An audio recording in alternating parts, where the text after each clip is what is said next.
1 month after the Gemini 9 flight on July 18, 1966, Gemini 10 was rocketed into space.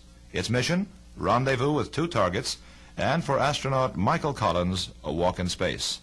5, 4, 3, 2, 1, 0. Ignition. There's ignition. Those huge, billowing orange clouds of smoke boiling up from the bottom, and there's the Titan II rocket is lifting off of the pad. 430,000 pounds of thrust pushing against the Earth as it forces that huge rocket up into the sky. A beautiful sight is that long, slender rocket with a thin red flame shooting out from beneath, climbs up and goes through the thin clouds up at the top of the floor of the sky. Now it's just a white light is all we can see as it goes into the roll program, arcing out over the Atlantic Ocean in its first leg of a chase that will catch up with the Atlas Agena rocket. We're at a lapse time of 23 hours, 27 minutes, and some 45 seconds ago we heard from John Young via the Canary station that the crew had depressed the spacecraft and opened the hatch. What is the Agena attitude? Roger, he says engine down. Roger, is it pretty well stabilized? Solid as rock. This brings much comfort to the people in planning this EVA exercise. The one big unknown there was the rates that the Agena 8 might be in. A tumbling or any kind of oscillation might have changed our EVA plans, but apparently with this stability we can proceed. Okay, Houston, this is Gemini 10. Everything outside is about like we predicted, only it takes more time. Body positioning is indeed a problem, although the nitrogen lines got connected without too much of a problem. When I translated over to the Agena, I found that the lack of handholds is a big impediment. I could hang on, but I couldn't get around to the other side, which is where I wanted to get around to. Finally, I did get around to the other side, and I did get the S10 package and the nose bearing both off, and John now has them. There's a piece of the shroud hanging, or part of the nose of the Agena that came loose, and I was afraid I was going to get snarled up in that. So was John, so he told me to come on back.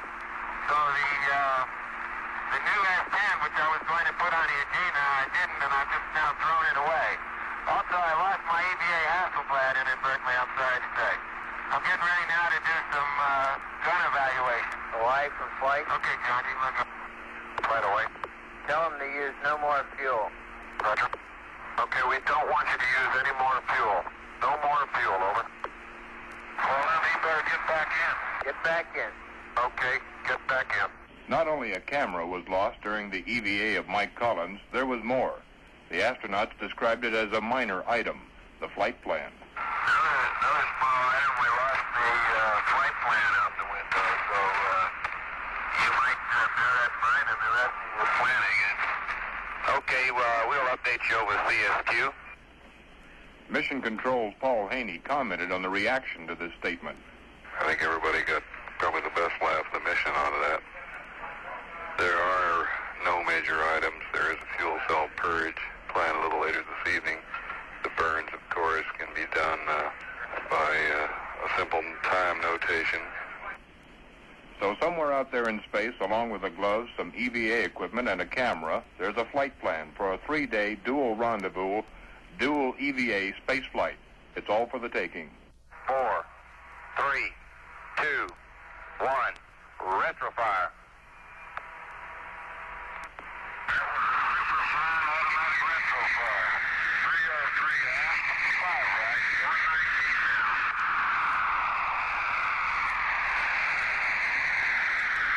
Roger, Gemini 10, looks good.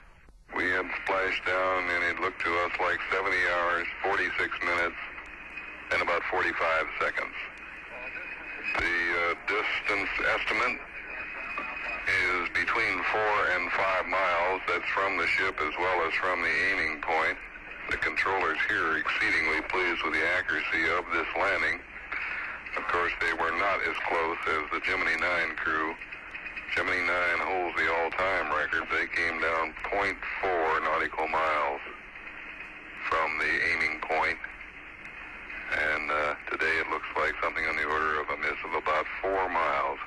extremely close compared to many of the past flights.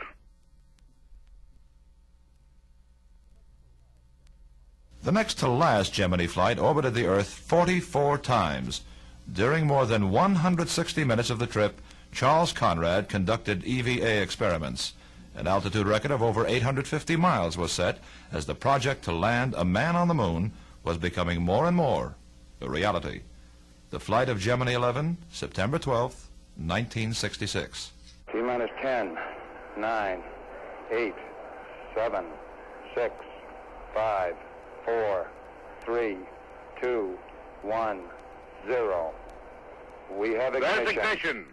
Billowing red clouds pouring out from the base of the spacecraft, and there it moves slowly up, climbing ever so slowly, as though it's just pushing, straining against the Earth's atmosphere, straining against gravity to push up into the Florida sky.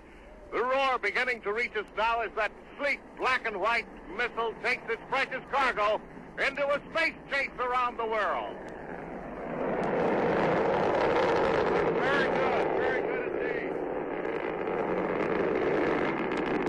NASA's scientists are pretty proud of their Gemini 11 crew, especially for that record-breaking first orbit rendezvous. In a press conference a few minutes ago, Gemini 11 Director William Schneider was asked just how important this high point of the mission really was. You know, it was the primary objective of this mission to conduct this first orbit rendezvous. Gemini was established as a space tool, if you will, where one of the tasks that we had established for ourselves was to explore various methods of conducting rendezvous, and this is one that happens to be a backup abort mode for the Apollo, and therefore we are reasonably pleased that we did get it accomplished for that reason. We're looking straight down over Australia now. We have the Terminator out our right with us. We have the whole northern part of the world about one with us. Utterly fantastic. We've got a lot of tension, good steady tension. I can't even see it oscillating. It looks like we've got a good spin going so that it's going to hold it. How about giving us a little rundown on that separation? Or that jet, another tether? Roger, what we did is get it on the horizon. We went ACS on, rate command, fired up and forward to stop the translation. And I hit the jettison switch and nothing happened. I hit it again and it blew. All switches were set. I don't know why it didn't fire the first time. And everything stopped real good. The Agena control system stopped it right away, and we got squared away without using too much fuel. So we're station keeping DEF platform aligning right now. 3, 2, 1. Retro fire. Retro fire, 303F. One right, 118 down. Houston, roger. Gemini 11 splashed down this morning 2 days, 23 hours, and 17 minutes after it lifted off Monday here at the Cape. The most important landmark of the mission was the difficult task of rendezvous on the first revolution. After that, on Monday, records fell like dominoes. Many theories that were planned for other flights were proven or shaken by Gemini 11. The crew, Pete Conrad and Richard Gordon, did an outstanding job and are now aboard the USS Guam. There, they will spend the night and return tomorrow to the Cape. The final flight of the successful Gemini project lifted off the launch pad on November 11th, 1966. During the 94-hour, 35-minute flight, 3 successful EVA trips plus a rendezvous and docking were performed. Astronauts Aldrin and Lovell were responsible for the success of Gemini 12. The first half of the dual launch schedule today was a beautiful flight. After a smooth countdown, the Atlas Agena target rocket became the last bird ever to leave Pad 14. 5, 4, 3. There's ignition. We have ignition. And slowly, ever so slowly, she lifts up off the pad with that huge ball of flame pouring out from the very tail end of that 104-foot rocket. Climbing now right straight up as it gains more speed, pushing away from the Earth, and here comes that roar. Still to come, liftoff of Lovell and Aldrin. 5, 4, 3, 2, 1, 0. We have ignition. There's ignition, and the big billowing clouds of orange smoke pour out away from the pad as the Gemini Titan spacecraft slowly rises and then begins to pick up speed.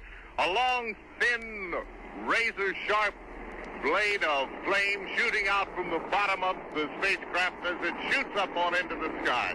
Beginning to pick up a little more speed now as that 430,000 pounds of thrust pushes away, up, and ever higher.